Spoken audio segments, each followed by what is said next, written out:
The day I passed away, my husband was busy handling a divorce case for his beloved. Isn't it a lawyer's duty to protect their client's interests? Susan, can you stop being so paranoid? I felt uneasy, wanting to explain that the doctor had warned me about the risk of my condition worsening. But Ethan didn't give me a chance to speak. I'm not a doctor. What good does it do for me to stay here? You're a woman too, can't you see that Anna is losing herself in an unhappy marriage? Do you have to be so selfish? Honestly, Anna's husband was a very gentle person.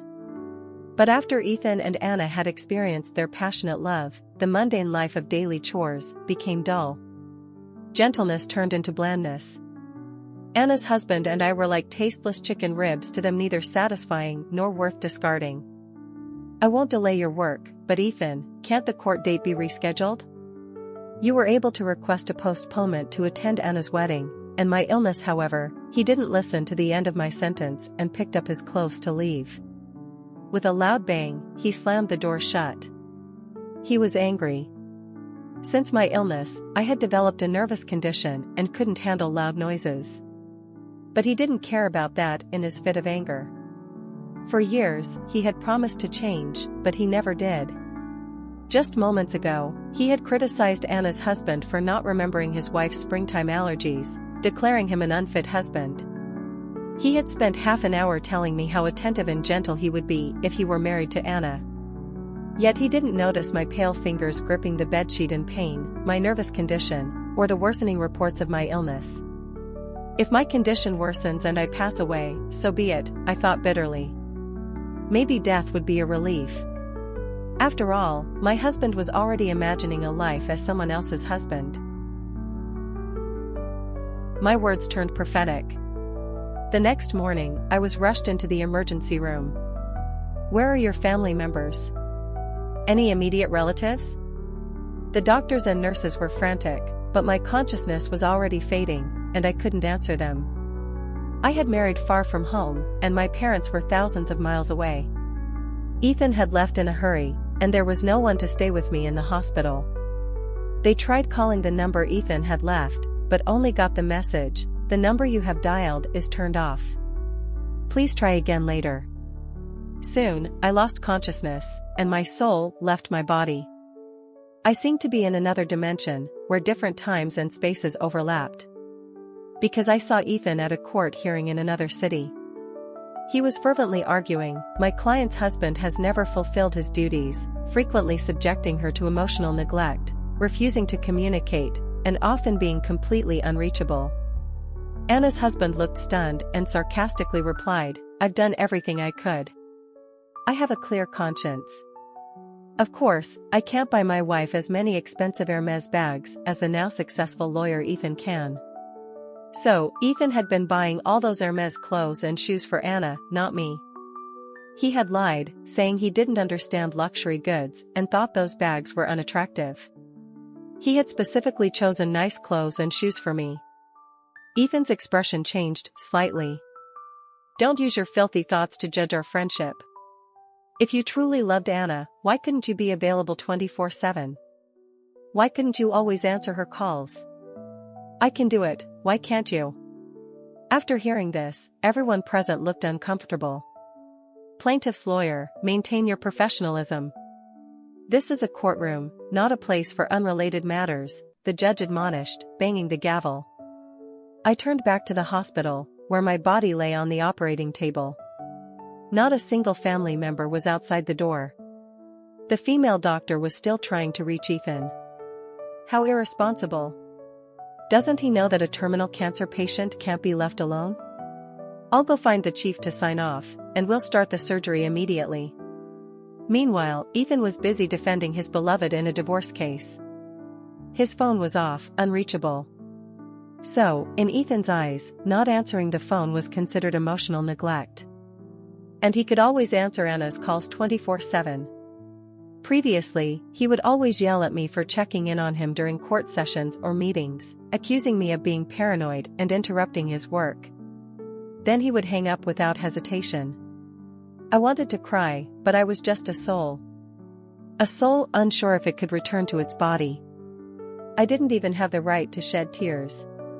Maybe it was better this way. I wouldn't have to carefully choose my words when calling Ethan, only to be accused of being paranoid. My words turned prophetic. The next morning, I was rushed into the emergency room. Where are your family members? Any immediate relatives? The doctors and nurses were frantic, but my consciousness was already fading, and I couldn't answer them. I had married far from home, and my parents were thousands of miles away. Ethan had left in a hurry, and there was no one to stay with me in the hospital. They tried calling the number Ethan had left, but only got the message, "The number you have dialed is turned off. Please try again later." Soon, I lost consciousness, and my soul left my body. I seemed to be in another dimension, where different times and spaces overlapped. Because I saw Ethan at a court hearing in another city. He was fervently arguing, "My client's husband has never fulfilled his duties, frequently subjecting her to emotional neglect, refusing to communicate, and often being completely unreachable." Anna's husband looked stunned and sarcastically replied, "I've done everything I could. I have a clear conscience. Of course, I can't buy my wife as many expensive Hermes bags as the now successful lawyer Ethan can." So, Ethan had been buying all those Hermes clothes and shoes for Anna, not me. He had lied, saying he didn't understand luxury goods and thought those bags were unattractive. He had specifically chosen nice clothes and shoes for me. Ethan's expression changed slightly. "Don't use your filthy thoughts to judge our friendship. If you truly loved Anna, why couldn't you be available 24/7? Why couldn't you always answer her calls? I can do it, why can't you?" After hearing this, everyone present looked uncomfortable. Plaintiff's lawyer, maintain your professionalism. This is a courtroom, not a place for unrelated matters, the judge admonished, banging the gavel. I turned back to the hospital, where my body lay on the operating table. Not a single family member was outside the door. The female doctor was still trying to reach Ethan. How irresponsible.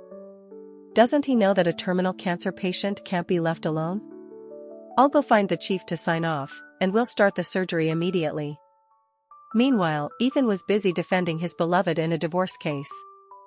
His phone was off, unreachable. So, in Ethan's eyes, not answering the phone was considered emotional neglect.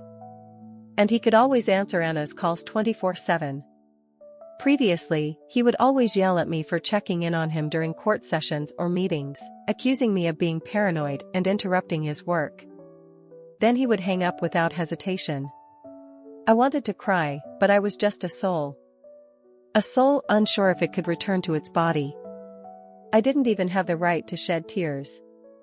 Maybe it was better this way. I wouldn't have to carefully choose my words when calling Ethan, only to be accused of being paranoid. The female doctor at the hospital tried calling Ethan again. This time, he answered. She hurriedly said, "Your wife is." But Ethan cut her off angrily. "Are doctors now also checking up on patients' spouses? Do you know I'm in court? I'll be back in a few days. She's not a child who can't take care of herself." Then he hung up without hesitation, blocked the doctor's number, and turned off his phone. The doctor, at a loss, happened to run into my former boss, James, who had come to visit me. Why was he here? When I had told Ethan about my cancer diagnosis, he had merely said, "Do you think I'll feel sorry for you just because you're sick?" I didn't want anyone to think I was a pitiful person seeking love through illness, so I never mentioned it to anyone else. James shouldn't have known about it. He asked the doctor which room I was in. Upon hearing of my death, he trembled as he called my parents. A day later, they took my ashes back to my hometown together. During this time, Ethan didn't show up or make a single call. James's eyes were red with indignation. Ethan is a beast. I should have stopped Susan from resigning back then. My father, hunched over, clutched my ashes tightly. "James, let's take Susan home first. She needs to rest in peace." I followed behind them, crying uncontrollably. I regretted everything, sacrificing all for so-called love. After flying into the fire like a moth, I lost both my marriage and career. My funeral was very simple. My parents felt that my life had been too tumultuous and hard, and they hoped I could rest peacefully in the ground. "Sweetheart, why didn't you tell us you were sick? Thinking of you dying alone in the hospital breaks my heart," my father said, his voice shaking. My mother wiped away her tears and slapped his shoulder. "I told you to let her rest in peace. Do you want her to die without peace?" Though her words were scolding my father, they soon embraced each other, crying bitterly. Overnight, they seemed to have aged many years, their hair turning gray. I couldn't bear to watch, so I turned away. On the other side of the scene, Ethan and Anna were holding hands and embracing. To celebrate her impending divorce, Anna had dragged Ethan on a trip. Ethan, no longer the busy man he once was, ignored countless calls to focus solely on his beloved. Yet sometimes he seemed distracted, muttering about the numerous calls from my father, wondering if something had happened. Anna would feign annoyance. "We agreed this trip was just for us. It's probably just your wife using some petty trick to get your attention." Ethan nodded in agreement. Always causing trouble, acting like a paranoid lunatic. Then he would immerse himself in the scenery with her. With a warm and soft beauty in front of him, how could he think of the bones resting in the ground? James quietly walked away. "Ethan, drowning in a sea of tenderness, is it worth it?" Ethan's voice came through the phone. "What nonsense are you talking about? You bribed a judge to win an acquittal for a rapist, and the dirty money seems to have been spent on your old flame. What if this gets exposed? What do you want?" Ethan panicked. "I want you dead," James said through gritted teeth. "You promised me when you married Susan. Now that she's dead, you should go to hell to atone for your sins." "Susan is dead?" Ethan looked as if he had been struck by lightning, collapsing to the ground.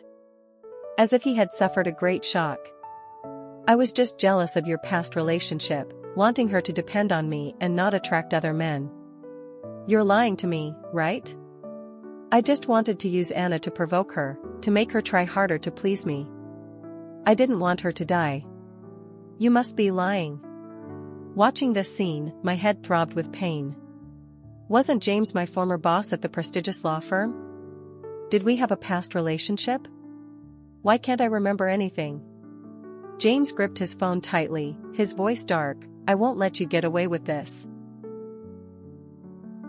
James's anger didn't seem feigned. Moreover, lawyers are often self-serving. As someone who had passed away, I held no value for James.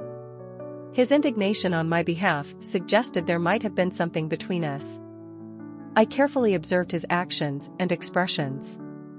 How many years had it been? He still looked like he did when I first joined the prestigious law firm. Our first meeting was when I got an internship at the firm, and he was my mentor. I worked tirelessly, securing a permanent position upon graduation, and he quickly rose to a senior partner. Suddenly, a flash of insight hit me. After resigning from the firm, I had co-founded a law firm with Ethan for 3 years before becoming a full-time housewife. We were all in the same circle, so why did it seem like those 3 years had no connection to Ethan? "You met with your ex while pregnant? Are you regretting it?" My mind suddenly flashed to Ethan's twisted, angry face as he slapped me. I lost my balance, hitting my lower back on the table corner, stumbling. Blood flowed from my pants. Had I been pregnant? Wasn't I supposed to be infertile due to a congenital uterine condition? Ethan had said only he would want a woman like me who couldn't have children, that anyone else would have abandoned me. My head hurt. I knocked on my head, and the pain worsened. Another scene flashed by. "Your wife had a miscarriage and will never be able to have children again." Ethan held my hand. "I'm sorry, Susan." I lost my temper. "I didn't mean to hurt you. I love you even without children." But I sat there, unable to stop crying, saying nothing. Over time, it happened more often. Ethan grew impatient, starting to blame me. "If you hadn't met with James, would I have pushed you? Don't you bear any responsibility? Susan, was it for my career, or because you couldn't let go of your ex?" You know the truth. Stop giving me attitude. Is losing the baby entirely my fault? Those words stung my nerves. Let's divorce, Ethan. The day I was discharged, I proposed ending our relationship, but Ethan refused to let go. In the ensuing struggle, I hit my head again, losing that memory. When I came to, I was already in tears. I remembered everything. James and I had been lovers, but he broke up with me for better career prospects. Then I met Ethan, a fresh law graduate from a rural background, who had been dumped by his college sweetheart for the department head's son. He vowed to make a name for himself. I was drawn to his ambition and quickly resigned to start a law firm with him. But he was reckless, often using unethical means to steal James's clients and breaking rules to win cases.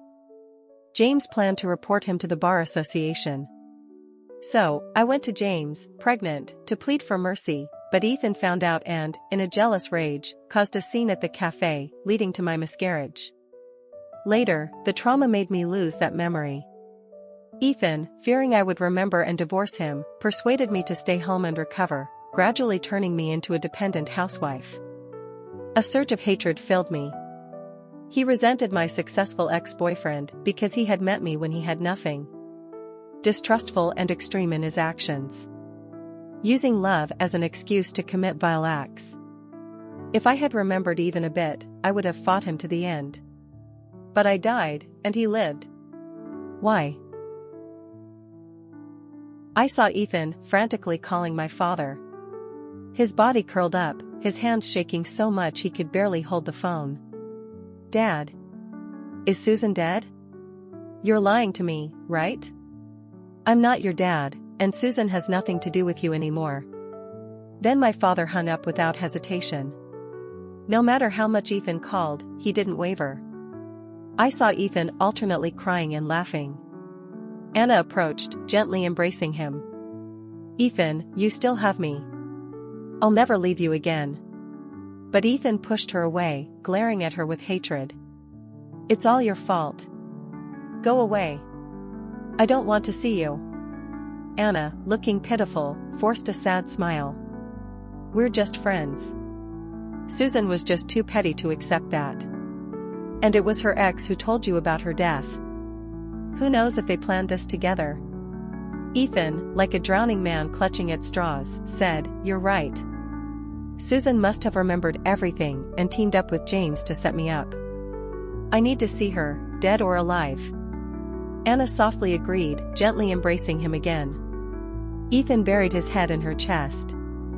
Anna, you're all I have left. Ethan, I won't be jealous like Susan. I'll divorce my husband and always stay by your side as a friend. She soothed him in a low voice. They crossed the line. Ethan had just been accusing Anna, and now he was doing what? I felt nauseated watching this. A scumbag and a vile woman, turning everything around to blame me, the deceased. What disgusted me more was that the next day, Ethan took Anna to my hometown. He had never been willing to accompany me back home after our marriage. By asking around, they found my grave. Sir, this is the one. Please dig it up. Ethan had hired some local workers, pointing out my grave.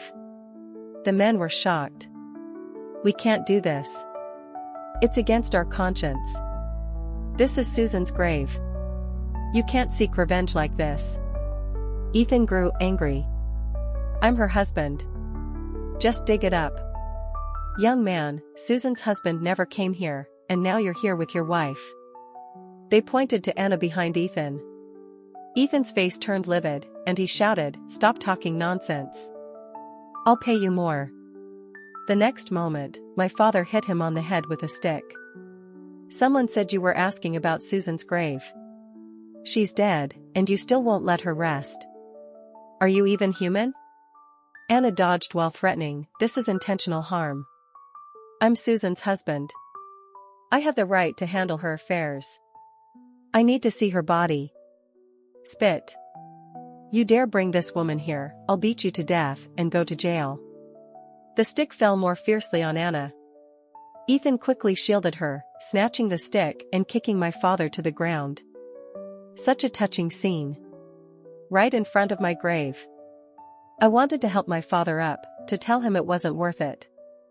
These two scumbags weren't worth dirtying his hands. He was old and shouldn't get angry. He had done enough for me. But I was already dead. Was this heaven's punishment for me? To remember everything after death, but be powerless. Dad, I don't believe Susan is dead. She and James must be plotting against me. If you don't hand her over, I'll keep causing trouble. Ethan threatened my father with a stiff neck.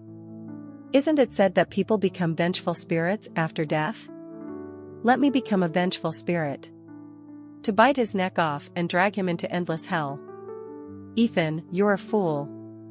Luckily, James arrived in time, throwing the hospital's diagnosis and my death certificate at his face. Then he helped my father up. Ethan didn't even look, tearing the papers and shouting, "You're lying to me." James grabbed his neck. "Stop deceiving yourself. You don't dare ask the hospital or look at the death certificate because you can't face the truth. You killed her for a woman who once abandoned you for wealth. Fool." Then he slapped Ethan hard. Ethan staggered and fell to the ground, crying bitterly. "If you're a man, don't disturb her grave. Your law firm has done many unethical things, hasn't it?" Ethan just cried, not responding. "Get lost. If you don't want all your efforts to be ruined now." Anna, with a flash of disgust in her eyes, helped Ethan up and left. "Uncle, as long as I'm here, no one will bully Susan again," he solemnly promised my father, and they walked away together. I felt there must have been another reason why James broke up with me back then. Otherwise, why would he defend a deceased ex-girlfriend so fiercely? But what could it be? I couldn't find the answer. I just floated quietly in this strange dimension, watching the events unfold in different spaces. I watched James speaking into the phone. A few minutes later, Ethan, who was on a high-speed train, exploded. "What? He moved that fast? The materials have already been submitted?" I listened carefully and realized it was an old case. A year ago, Ethan took on a high-profile rape case involving a local real estate developer. The developer promised him $5 million if he could win the case. Ethan was tempted. He bribed the judge and destroyed evidence, resulting in the developer's acquittal. The victim, unable to cope, took her own life. Even though I was dead, hearing this made me furious. During the years I wasn't at the firm, Ethan had sunk to such despicable depths. The original intention of studying law to uphold justice seemed to have vanished into thin air. James had obtained preliminary evidence of Ethan's bribery and had already submitted it to the judicial authorities. So Ethan panicked. He shouted on the train. Anna, while softly comforting him, had a flash of disgust in her eyes. Interesting. She had left Ethan, the poor boy, for the dean's son, to secure a position at the university. When Ethan became successful, she started rekindling her relationship with him. Ethan's manipulation and abuse of me were partly to turn me into a dependent housewife. But there was also a significant factor of his growing disgust for me after transferring his affections to Anna. Men, they always dream of having it all. Otherwise, was he always making love to Anna out of hatred? Disgusting Anna on one hand, while eagerly giving her money and resources on the other. Unexpectedly, Ethan explained to James like this. "I truly loved Susan. I'm willing to spend the rest of my life atoning for my mistakes. You don't want Susan to be tied to someone like me, being pointed at and criticized after her death, do you? Then what about all the money and luxury goods you gave to your ex-girlfriend?" I was just getting revenge. I wanted to break up her family and make her taste the pain of being abandoned. "So, can you please not report me?" "You're disgusting," James said before hanging up. Ethan stood there, stunned. He didn't notice Anna quietly walking away behind him. Ethan became a public figure. After the real estate developer's acquittal, the victim's suicide and request for a retrial had already caused a stir. Now, with someone reporting that the defense lawyer had bribed the judge and that there were indeed doubts about the case, it was a bombshell. Rape, collusion between officials and businessmen, and the integrity of the judiciary were all hot-button issues for the public. With the help of James's hired online influencers, the storm grew. Public opinion was relentless. Heartless, defending a rapist. If the law can't deliver justice to ordinary people, what can we trust? One bad apple spoils the whole barrel. Who will trust the judiciary now? This will affect many innocent lawyers. Ethical lawyers and judges also began to report Ethan, demanding a thorough investigation. Ethan had never been clean in his dealings, and under such public pressure, he was extremely anxious. "Anna, how much of the stuff I bought for you and the money I gave you is left? Find it quickly." But Anna evaded. "Second-hand luxury goods aren't worth much, and I've spent all the money." Ethan grabbed her by the neck. "Find it quickly. You haven't divorced your husband yet. If I don't give you the $2 million, do you think he'll let you off?" No matter how much Ethan manhandled her, Anna wouldn't budge. "Damn it, I've spent all my money on you, and now I can't even scrape together enough to pull some strings." He clenched his fists, making cracking sounds. Just then, the police broke in. "Ethan, you're under arrest for bribery. Please come with us for investigation." Handcuffs were snapped onto his wrists. No matter how much he glared at Anna, he was powerless. He shed a few tears, whispering, "If Susan were still alive, she wouldn't treat me like this." He began to ramble to the police about how good I was. The police grew impatient. "If your wife was so good, why did you mess around with a mistress?" He looked as if struck by lightning. "How do you know?" A female officer interjected, "Your scandal has been exposed online. People are saying it's your karma." Ethan took a long time to respond, then explained, "I was so busy with work. Time is money. Coming home every day for dinner, isn't that love?" I gave her a sense of home. The female officer scoffed, "You mean you treated your wife like a maid, gave all your money to your mistress, and left your sick wife to fend for herself in the hospital?" The car was filled with sounds of disdain. "You don't understand. Susan was so outstanding. Only by controlling her could I keep her. If she knew the truth, she would be moved to tears." Hearing this, I wished I could come back to life and strangle this shameless man. Ethan's retribution came swiftly. He was soon transferred to the prosecutor's office for indictment. If all went as expected, he would face at least 10 years in prison and a lifetime ban from practicing law. Having spent his life chasing fame and fortune, he naturally didn't want to end up like this. So, during his detention, he refused to plead guilty. Instead, he tried to implicate James. Soon, as his detention period was about to expire, the prosecution, citing insufficient evidence, released him. I was puzzled. Striking without solid evidence to convict wasn't James's style. Ethan had panicked when he heard James had submitted evidence, because James always struck decisively. Since no one could see my spirit, I continued to stay in this dimension, watching the events unfold. When Ethan returned home, he found his house ransacked. He seemed to have a mental breakdown, muttering, "Susan, why haven't you tidied up the house again?" After a few minutes, he realized I was gone. He collapsed, crying, "I won't be insecure anymore. I won't hurt you again. I've lost everything. If only you were alive." Alive? Didn't James fail to bring you down this time? Why do you miss me now that I have no value? He seemed to hear my thoughts, shouting, "I love you. I really love you." Is that love? No, that's terrifying control. Love is respect, tolerance, and mutual support. It's lifting you up to reach your dreams. It's not cheating, manipulation, or paranoia. It's not breaking your self-esteem to drag you down into the mire with me. Ethan, you never understood love. Exhausted from crying, Ethan stood up and looked around. He angrily dialed Anna's number. "What did you do to my house? Put everything back the way it was when Susan left, or I won't let you off. Anna laughed mockingly. Why are you pretending to be so devoted? We were rolling around in her bed while she was in the hospital.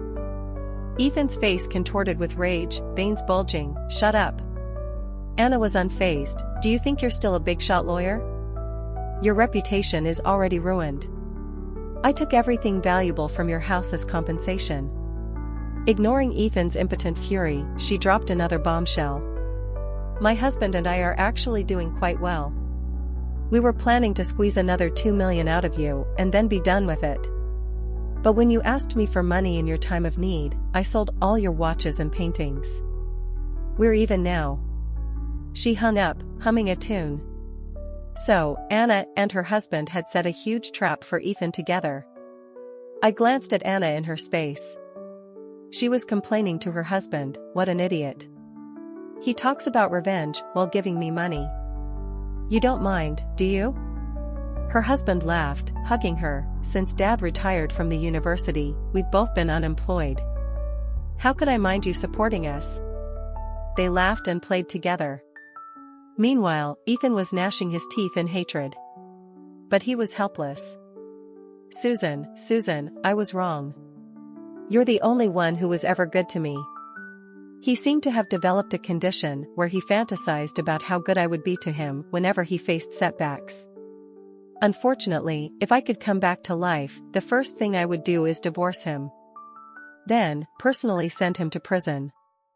Ethan quietly put a knife in his pocket and left the house. He went to Anna's home. Entered the code. He stormed in, brandishing the knife at Anna and her husband. Anna's husband pushed her out of the way and ran frantically towards the door. Anna, terrified, screamed, "Aren't you going back to prison soon?" James lied to me. She was stabbed in the heart, dying with her eyes wide open. This is what you owe Susan. If it weren't for you, I would still be with her. It's all your fault. He was in a killing frenzy. He opened the door to chase Anna's husband. But as soon as he stepped out, he was met by the police. They immediately took him into custody. At the same time, James submitted additional evidence of Ethan's bribery. Ultimately, the court found Ethan guilty of both murder and bribery, sentencing him to death. Ethan did not appeal. Before his execution, he simply said, "Susan, I'm coming to join you." How ominous. But everything had fallen into place too perfectly, one event leading to another. When James placed a bouquet of sunflowers on my grave, all my questions were answered. "Susan, they say love makes people foolish. How could you not see through a fool like Ethan?" I just bribed Anna's husband and gave him a little push. He couldn't handle it and went berserk. "Susan, I avenged you. I timed everything perfectly. Ethan and Anna are both dead. They're down there now, you can deal with them. Susan, I'll recover your marital assets from Anna's husband and give them to your parents for their retirement. Don't worry. I'll take good care of them." As he spoke, tears streamed down my face. It had been so long since anyone had spoken to me so gently. Why was James so foolish? We had broken up so many years ago. "Susan, I lied when I said I broke up with you for better career prospects.